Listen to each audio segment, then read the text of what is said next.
Hey, welcome back to another episode. Today we're going to look at AUDUSD, a great buying opportunity. I want to explain to you guys why I'm looking to buy, and the market's giving me clear reasons. The first reason is going to be if I'm looking at a trend line break, we had a trend line for months. I would say that price has been going sideways or at least going towards the downside. And it finally broke above, giving me clear reasons that the potential towards the upside is very high. The neutral zone of the VWAP is towards the sideways, slightly bullish, but it is slightly sideways as well at the same time. So this is going to be a dynamic moving range, while the trend line gives me a static break of a structure, showing me that price does want to go towards the upside. The other clear reasons that I want you guys to notice is if I'm looking at this trend line, just above the trend line, I have a double top. Double top shows me as well that price range has not liquidated that order, and price wants to revisit these zones because there's so much liquidity left behind. The other reason is if I'm looking at this order block right here, you can see price has not retested the structure, so it's giving me valid reasons, a lot of valid reasons why price wants to continue a little bit higher. The other key reasons that I want to show you guys is I like my volume profiles. Price moves off of volume. You guys have to use volume profiles to determine where the POC is, where the structure is, high volume, and all of those key ideas for this trade to truly work. The first thing I want you to notice, if I'm looking at the high volume, this is kind of my high volume zone. And within the structure, I like to look for the POC because that's the highest point of transactions where price has truly traded the most. And you can see in the middle, this is a huge volume profile. It means that there's so much transactions and price loves to hover around here and use this as liquidity grab, uses as final liquidations, and of course, exiting and entering key orders. The other thing that I want you to notice is I always try to break it down onto the daily time frame. The first thing I want you guys to notice here is if I'm looking at Sierra charts, once again, I'm not really showing you guys Sierra charts, but I want you guys to work with me here. If I'm looking at Sierra charts, this whole area right here is going to have a lot of key buyers. I want you to really imagine this concept. If I know this whole block right here has a lot of buyers here, why is it that this area produced the most buyers? Well, I want to break it down for you guys. If I'm looking at this, when price first came back into the zone, we liquidated the structure. That is a key sign that there's going to be a lot of sellers. People wanted to sell the market many times here, and then price came up and liquidated those sellers. There is going to be some sellers here that are waiting for price to revisit this zone. So I want you to really work with me here, okay? If price wants to revisit those zones, as these are key sellers, and in order for these sellers to break even, they must convert into buying potential. So that's why in Sierra charts, this whole block over here, you see a lot of buyers. These are break-even buyers. I want to explain to you guys a little bit more clearer as well. And I want to break this down once again, make it a little bit slower here. So this whole zone, let's say these are all sellers. So I'm going to break it down. Let's go to the background and put it red. So you notice there's a lot of selling going on. Where else would there be a lot of selling? Well, of course, the very top. Right? Why would there not be a lot of selling? This is an area where it acts as resistance, right? R for resistance. So if price acts as resistance, there's going to be a huge amount of selling volume. And if selling going down, if we know this is my POC, the structural interrogation of the POC, I know when price revisits this zone and it becomes green, and in order for these sellers to exit the market, they must buy back their positions. Also, if I'm looking at these sellers that got trapped looking to sell, but they did not exit the trades and they did not get stopped out. Let's say their stops were higher because of that liquidity. Maybe they put it a little bit higher above the double top and their stop loss didn't get hit as well. That means when price came back to revisit, there was two types of people breaking even. One, people that were breaking even were the profit of these sellers. The second break even was the break even of the initial spot where price has revisited and it wants to actually break even. So this first selling or the very top selling is not really break even, but it is to say they took profits. In order for them to take profits, you will see a lot of concentration on Sierra charts as buying potential. I don't want you to get confused thinking that this buying potential means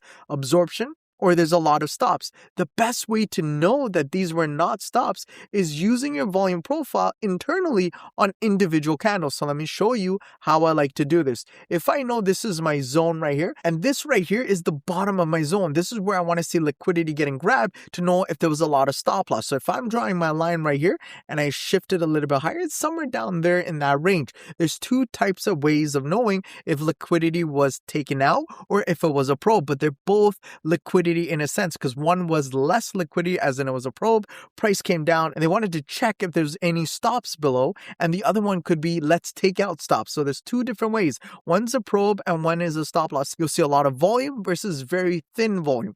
Thin volume, once again, is a probe. And if you see a lot of volume, that means stops were taken out from the buyers, showing us that it converted into selling. For in this case scenario, when I put the volume profile here, you'll notice that it's very thin. When it's very thin, what does that determine and what does that tell me?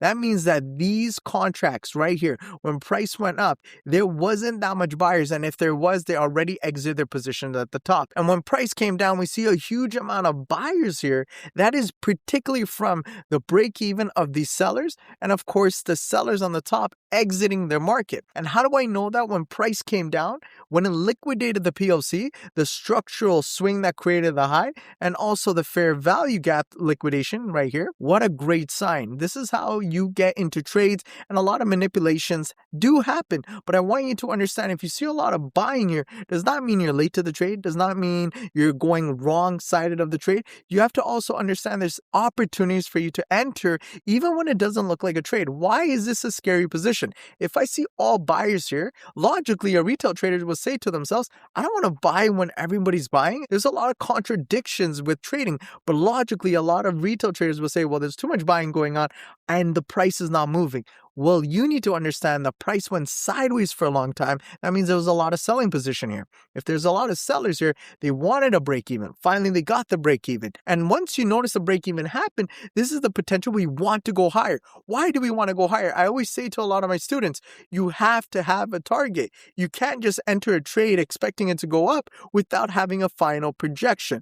The final projection of this whole move is very simple, because when we talked about this in the very beginning was going to be understanding that we have a double top left over. Double top means what? It never liquidated that zone. Does price want to go down while this top is not liquidated? Not really, right? Because there's too much sellers that will win the market and they don't want everybody to win. And the other key part is this order block at the very top did not get mitigated. What does that tell me? There's a lot of money left over. So once again, you have your trend line break.